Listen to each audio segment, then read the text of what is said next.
In 1994, just 2 million people received social grants. The number has now gone up to 17 million, with at least 3.5 million of those beneficiaries being the elderly. But are they getting their fair share? Let's get started.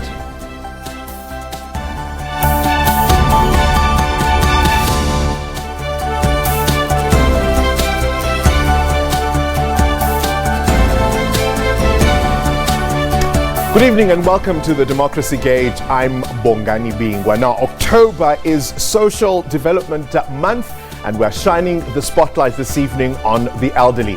South Africa's old age pension program was first established in 1928 for white and the coloured populations.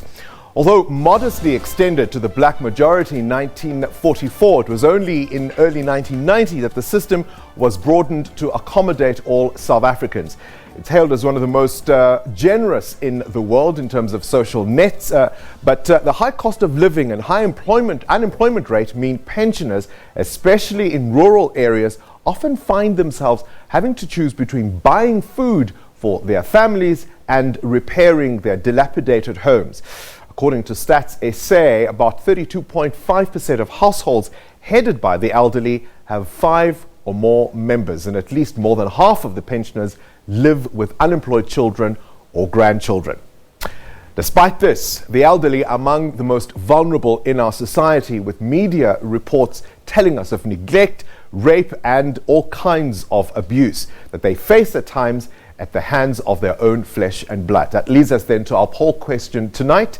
Are we giving our elders the acknowledgement, support and care they deserve? You can choose from our 3 colors. Green is for yes, yellow is for maybe, red is for no. And of course, our polls are on Facebook and Twitter. Remember to use the hashtags SABCDG25 and SABC News. We also welcome your WhatsApp voice notes on 065 862 4548. Right, our SABC Mpumalanga editor Jonathan Lungu caught up with a 92-year-old pensioner who is struggling to keep her family afloat. Looking dejected and neglected, 92-year-old Christina Chaluku lives with her 5 grandchildren here at Mangweni village in the Nkomazi area, southeast of Mbombela. This after their parents died. Chaluku's only survival is her old age pension grant, and it's not enough. The kids are growing and others were left by my sister when she passed on. They were still young. The 5 are still attending school, but I'm not getting any grant. They are saying I must find their father. Where will I find him? Because I don't even know whether he is still alive. If I knew his whereabouts, I wouldn't carry such a responsibility of looking after these children alone. I'm really suffering and I don't have any relatives around here. I came and stayed here, and it's only government who built me a house which is also falling apart after it was damaged by a storm some years ago. But being alone with the kids makes her vulnerable. On our arrival at her home, a cable supplying electricity to her house was cut off. She alleged that a person claiming to have fixed the faulty electricity line accused her of failing to pay 300 Rand reconnection fee. I'm always abused. My electricity cable was cut off. I'm in the dark and the kids were forced to sleep without food because they are used to cook on the 2-plate electric stove. They can't cook with firewood. This person wanted my pension money after the cable was damaged by the recent rains. It's a situation that needs everybody's attention. I don't think it's the response of the government alone. I think the response of us, psychologists, social workers, and other non-governmental organizations to really come on board and play our part. I think the government has tried in terms of the financial maybe needs, because obviously there's grants that they provide. If GOG is going to give them that responsibility, there's allowances and money that can be also given to the GOG to be able to meet the needs of the child. But we do forget the psychological needs. GOG are not given the training, the support for them to understand exactly what are some of the emotional needs the child is going through. Because most of the time we find that the kids end up having psychological problems, either learning problems or conduct disorders or anxiety, and then most of the time people are not prepared or they don't have the skills to take care of those, to deal with those kind of pressures or challenges that the child might be presenting with. A burden felt even by Chaluku's elder grandchildren. Under pressure, so Grandma is facing immense pressure. She can't cope. I'm also unemployed and I don't know how to assist her. I completed my matric, but it's difficult for me to get a job. At home we are 7 and there is no one looking after my siblings. It's difficult for me to get a job. Instead, I sometimes work on the farms or do other odd jobs around Homestead, making bricks. As our constitution is meant to protect all citizens, it is up to the society to roll up their sleeves and fight the scourge of elder abuse. Jonathan Lungu, SABC News, Nkomazi, Mpumalanga.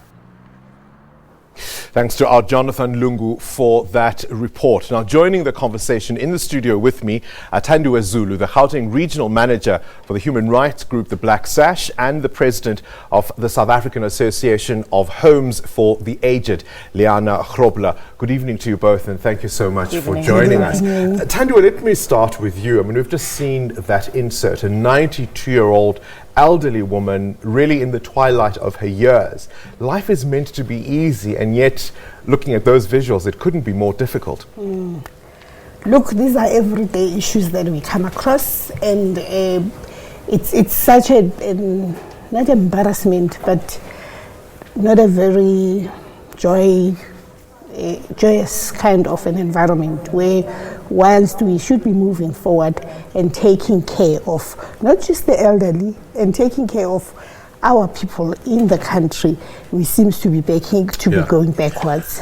But Liana, the elderly are particularly vulnerable, as we've seen in that insert. Most definitely. They are actually at a stage where they are more vulnerable than children, and yet receiving less attention than the children and the entrepreneurs of today is receiving. You work a lot with the elderly. What kind of stories do you hear? I mean, how common is elder abuse, and what kind of difficulties do the aged face? Starting from when they are actually labelled as elderly, that's where the difficulty starts, because then they become dependent on state pensions mostly, or pensions as a whole, and Treasury is not affording enough funds or making available enough funds to the department in order to pay those grants. So we are looking at a generation that's actually getting poorer and yet supporting families at the same stage.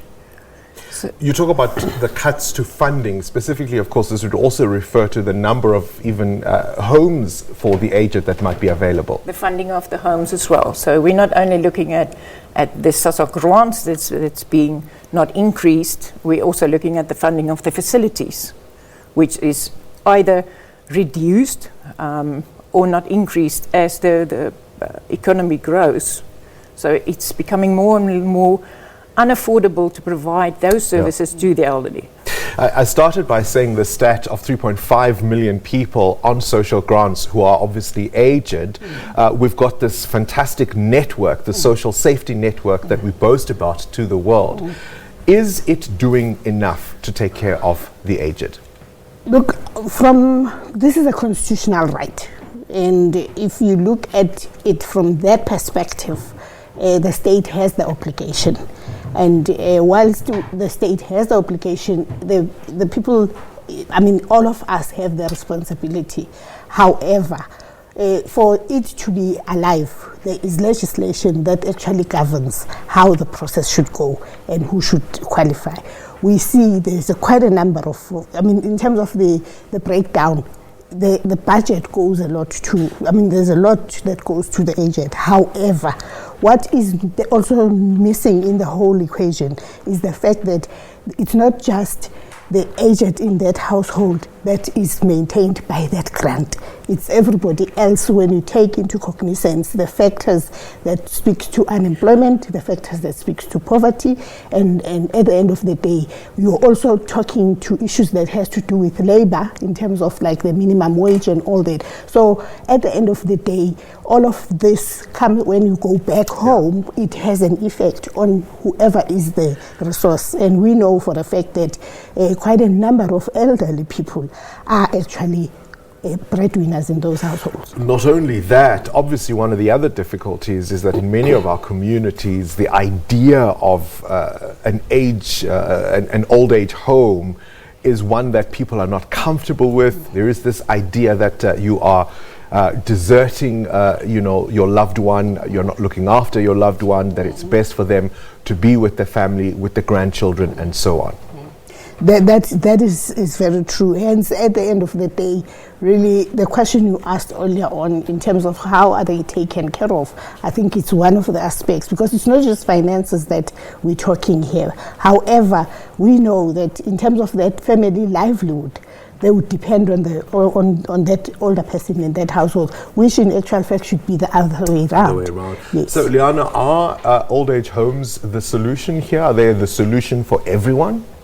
No, they're not the solution for everyone, but at this stage it's more or less the best solution, because with all the minimum funds that we're dealing with, minimum wages for the staff working in facilities and in the community, many of them are volunteers, so the abuse is actually increasing. That's what we find, and the feedback from the facilities are that it's getting more and more difficult to maintain services at an acceptable level to maintain human dignity. So costs are increasing and the elderly is not receiving enough attention. So even when there are facilities that have been established, they don't necessarily run at optimum levels, and the kind of quality of care is wanting. The Carer project is one of the projects that we're driving now, because it's your majority of staff in the complement in the facilities, even in the community, and those carers are not registered or regulated at the moment. Yet there's legislation which has been an oversight by the legislator. So yes, there's a lot of attention needed in the elderly environment in order to get that right. We'll continue this conversation because, of course, there have also been developments around access to social grants and what that might mean for the elderly. After the break, we'll also get the thoughts of some senior citizens from Guatemala in Springs on what they think about the decommissioning of grants and other issues. Stay with us.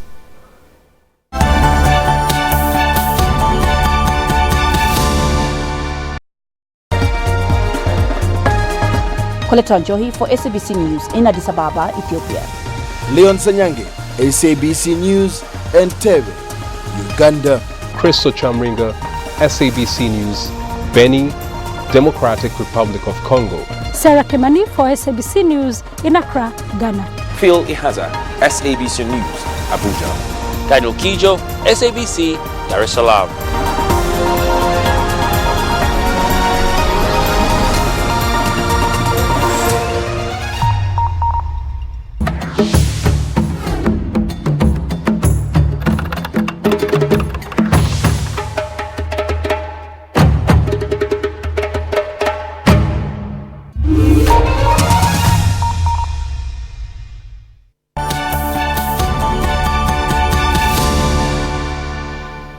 Welcome back. It's all about you here on the Democracy Gauge. The People's View allows you to interact with us candidly. So let's find out what some pensioners have to say via WhatsApp video. Simo somnotho sihayi kakhulu. Cost of living is very, very high. So le mali uthola namhlanje seyiphelile. So sicela ukuthi noma ingaba at least 2000 noma 2004 or 2005. Bantu abancane bahlonipha from then at samba nabo akakubuyele emuva muthi sambe nabo. Bengicela kubo council, bengicela konke kulaba baphezulu ukuthi babuyise ama paper point wethu besihola eholweni kamnandi sihlala eitulweni ene sibona ngathi ugovernment uyasinakelela kwamanje siqala inaga mawuya lebathu imali iphelile la sihola khona kuqalwa from 3 o'clock ukudressa 3 o'clock in the morning 3 a.m. ekseni abomkhulu bayaya bayodressa lapha kunethi imvula kunemimoya kuyabanda bangaphandle nakuyovulwa ngo9 abanye bake bawa lapha. Right, we're focusing, of course, on the elderly tonight. We continue our conversation then with Thandiwe Zulu from the Black Sash and Liana Grobler from the South African Association of Homes for the Aged. I think you saw there conversations with aged people, and one of the big concerns, of course, was about the decommissioning of SASSA pay points and what that has meant for people who have to now, in some cases, go to great lengths to try and get assistance. Well, we as the Black Sash, when the project started last year, we highlighted. We went and we met with the minister in terms of addressing the pace at which the whole project was going about. We highlighted all the issues that we are now seeing. And from a point of view in terms of consultation, one of the issues that we raised was the fact that there was no consultation with the elderly people who would be affected. And remember, we also have a piece of legislation that actually looks into the issue of consultation. So that process did not happen. How it's the decommissioning started in July last year.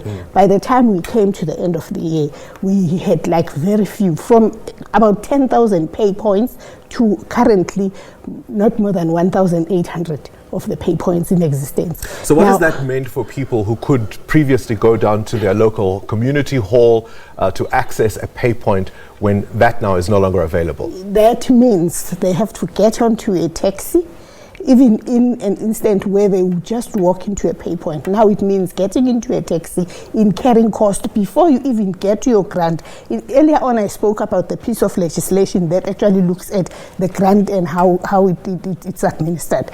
Now that piece of legislation speaks about that person who is a grant recipient having to receive his grant in full.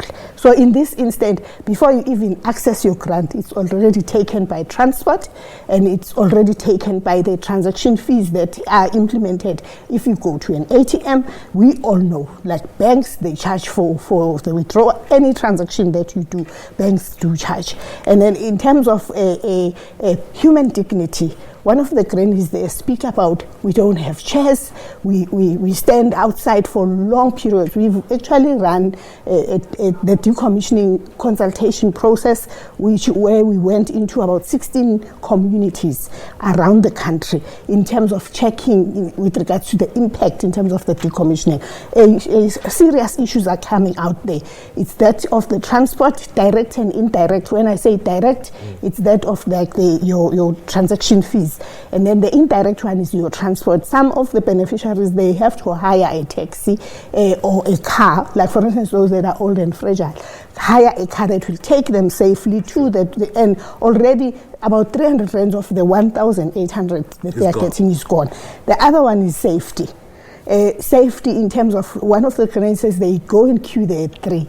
Earlier on I said, whilst we're moving forward, we are going backwards. 2 steps forward and 6 steps or 10 at this point now back. We have a situation like in Dututu. It's already, we've actually submitted our report to the CEO of SASSA, where beneficiaries would sleep over at a pay point in the cold, being exposed in terms of safety. And one of the grannies said, we're monitoring. The current payment system says you can get your money from the merchants, you can get your money from the ATM, and ATM have already spoken to the fees.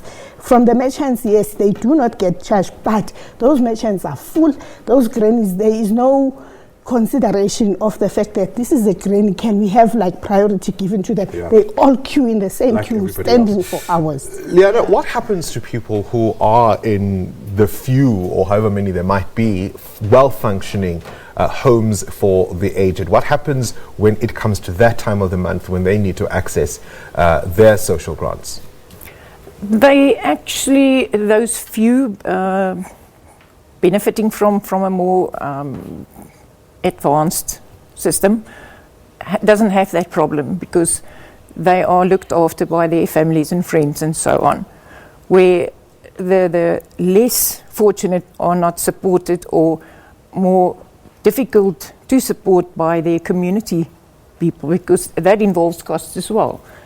In order to support them, they need the support from the granny. So it's a vicious circle. So one of the things perhaps you might want to dispel is the idea that a home for the aged doesn't mean you lose contact with your family. No. That person still needs the support and the care that they would have received even if they were still part of the traditional family setup. Most definitely. And look, the health plan is actually working towards community service or keeping an elderly in the community for as long as possible, which we all support. But then the services need to increase. What about the safety of the elderly in some of these homes? I mean, we've all seen over the years horror stories of abuse at the hands of caregivers. I think that's a whole topic on its own, because if you look at a caregiver today, and I just mentioned the non-registration and non-regulation of those category of staff, meaning we cannot actually say what type of training they have. There's no standard. The facilities themselves might not be registered. Facilities themselves pop up, so that is not tightly monitored. I think the department is lacking funds at this stage. Even if we look at the employment of social workers, we are not employing enough social workers. There's a scarce skill on that. So yet there's compliance becomes an issue as well to make sure that these homes are running as they should. Yes. The social workers are there, but they cannot be employed. So ultimately, I mean, as we wrap up our conversation, Thandiwe, what do you say to families where there are desperate times, people are unemployed, and actually everybody does depend on this grant? How do we deal with these situations, these challenges? My take to families is that these are our people. They need to be living. It's their golden years. They need to be taken care of. But I think I would rather direct my input to the state, because they have the obligation to take care. Now, based on the Section 27, especially on the issue of grants. Now, when you direct it that way, in terms of the current situation that's happening, for them to access their grant, to have to jump like loops at that age, to say, I think the government, through SASSA, they need to reconsider in terms of the payment system that they've put into place. And in that reconsideration, one of the key things that we are actually looking at is reopening those pay points, especially because it's highly affecting the deep rural and the peri-rural communities. The second thing is let the business come into space in terms of the banks. For a grant beneficiary, why are you charging? Instead of because you're taking away the little that they are getting. We could go on for hours about this issue. Clearly, just this conversation has already opened a can of worms. Liana Krobla and Thandiwe Zulu, thank you very much to you both for being a part of this conversation. So whether at home with the family or in a home, the vulnerability of the elderly, the aged, is something we all need to think long and hard about. Are you taking care of your loved ones? After the break, we'll look at one of the historical events that put South Africa on the map. Stay with us.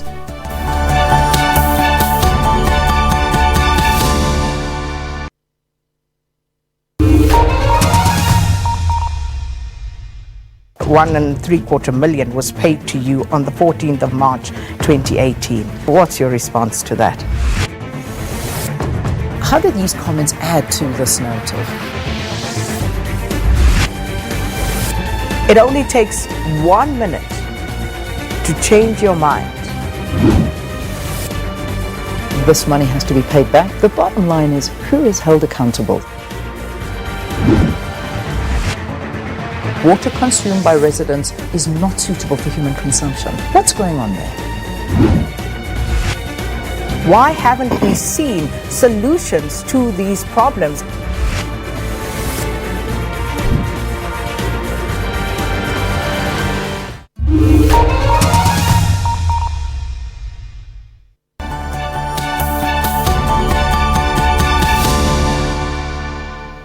You're watching the Democracy Gauge. Now, every week on the show, we return to 1994 to remind you of events that followed that historic poll. This week in 1994, Nelson Mandela addressed a joint session of the US Congress. Madiba remains the only South African head of state to have addressed that august house in the United States.